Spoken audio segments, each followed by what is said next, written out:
മന്ത്രി അഹമ്മദ് ദേവർകോവിലിനെതിരെ ഗുരുതര ആരോപണവുമായി INL വഹാബ് വിഭാഗം നേതാക്കൾ.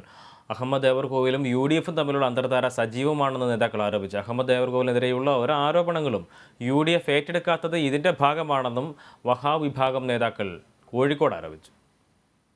ഉമ്മൻചാണ്ടി സർക്കാരിന്റെ കാലത്ത് LDF ബഹിഷ്കരിച്ച പരിപാടിയിൽ പങ്കെടുത്തയാളാണ് അഹമ്മദ് ദേവർകോവിൽ. ദേവർകോവിൽ മന്ത്രിയായിട്ട് ഒരു ഗുണവും ഉണ്ടായിട്ടില്ല. മന്ത്രിയും UDFും തമ്മിലുള്ള തെളിവുകൾ തങ്ങളുടെ പക്കലുണ്ടെന്നും INL വഹാബ് വിഭാഗം നേതാക്കൾ വ്യക്തമാക്കി.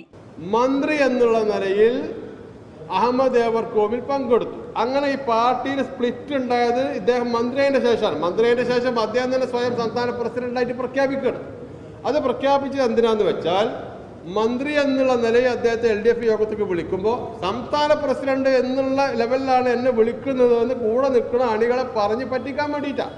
പക്ഷെ അത് ഞങ്ങൾ പറഞ്ഞു ചെയ്തതായപ്പോൾ എന്താ വെച്ചാൽ ഇപ്പോൾ സ്ഥിരമായിട്ട് അദ്ദേഹത്തെ LDF യോഗത്തിന് വിളിക്കാറില്ല. അഹമ്മദ് ദേവർകോവിൽ മന്ത്രിയായത് AP അബ്ദുൽ വഹാബിന്റെ കത്തിന്റെ കൂടി അടിസ്ഥാനത്തിലാണ്. രണ്ട് വിഭാഗത്തിനും LDF നേതൃത്വം തുല്യ പരിഗണനയാണ് നൽകുന്നത്. മന്ത്രി നയിക്കുന്ന വിഭാഗത്തിന് ഒരു പ്രത്യേക പരിഗണനയും നൽകുന്നില്ലെന്നും അവർ വ്യക്തമാക്കി. തങ്ങളുടെ വാർത്ത നൽകുന്ന മാധ്യമങ്ങളെ എതിർവിഭാഗം ഭീഷണിപ്പെടുത്തുന്നുണ്ടെന്നും വഹാബ് വിഭാഗം ആരോപിച്ചു. ഈ മാസം 26-ന് വൈകുന്നേരം 4-ന് കോഴിക്കോട് കടപ്പുറത്ത് സെക്യുലർ ഇന്ത്യ റാലി സംഘടിപ്പിക്കുമെന്നും നേതാക്കളായ KP ഇസ്മായിൽ, NK അബ്ദുൽ അസീസ് തുടങ്ങിയവർ അറിയിച്ചു. Kerala vision news, Kozhikode.